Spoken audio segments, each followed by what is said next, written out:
आज मी बोलणार आहे मैत्रीबद्दल. शाळेची मैत्री ही आयुष्यातील सर्वात निस्वार्थ कायम टिकणारी मैत्री असते. जिथे टिफिन वाटून खाणे, एकत्र अभ्यास करणे, खोड्या करणे आणि डब्बा संपवणे या आठवणी कायम लक्षात राहतात. स्कूल आणि कॉलेज संपून आम्ही 4 वर्ष नर्सिंग ट्रेनिंगसाठी हॉस्टेलमध्ये राहिलो. आमचा 25 मुलींचा ग्रुप होता. ट्रेनिंग संपल्यानंतर जॉबच्या निमित्ताने आम्ही सर्वजण वेगवेगळ्या हॉस्पिटलमध्ये विखुरले गेलो. नंतर लग्न झाली, मुले झाली, पण आम्ही मैत्रिणी कधीकधी छोटा ग्रुप तर कधीकधी पूर्ण ग्रुप आम्ही भेटत राहिलो. असंच आम्ही प्रीप्लॅन करून 4-5 जणी वसईला ट्रिजाच्या घरी भेटलो. बदलापूरवरून वनिता, भांडूपची भारती आणि मी प्रथम आम्ही दादर स्टेशनला भेटलो. आमच्या गप्पा सुरू झाल्या दादर विरार लोकलमध्येच. काल ईदच्या सुट्टीमध्ये ट्रेन पूर्ण खाली होती, त्यामुळे आम्हाला ऐसपैस बसायला मिळालं.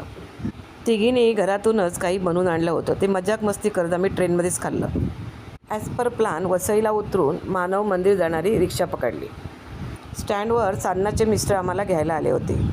साधनाच्या घरी गेलो, गप्पा मारत कोल्ड्रिंक नाश्ता केला आणि ट्रिजाच्या घरी जायला निघालो. ट्रिजाच्या घरी आम्ही 7-8 वर्षापूर्वी पूर्ण ग्रुप भेटलोच होतो. ट्रिजाच्या घरी वेलकम केलं ट्रिजा, तिची मुलगी आणि तिच्या 2 गोड नातवंडांनी. ट्रिजाच्या घरी कधी सोफ्यावर कधी झोपाळ्यावर बसून मनसोक्त गप्पा मारल्या.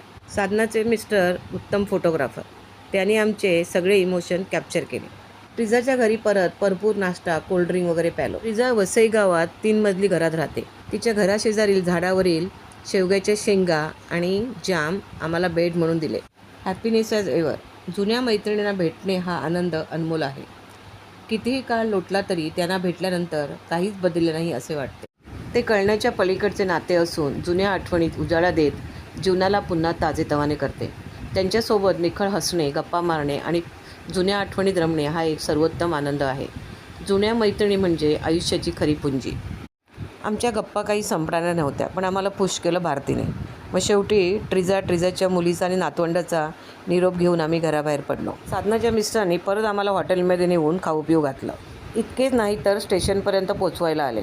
आमचे फोटो काढल्याबद्दल साधनाचे मिस्टरांचे हसून धन्यवाद केले आणि दोघांचा निरोप घेतला.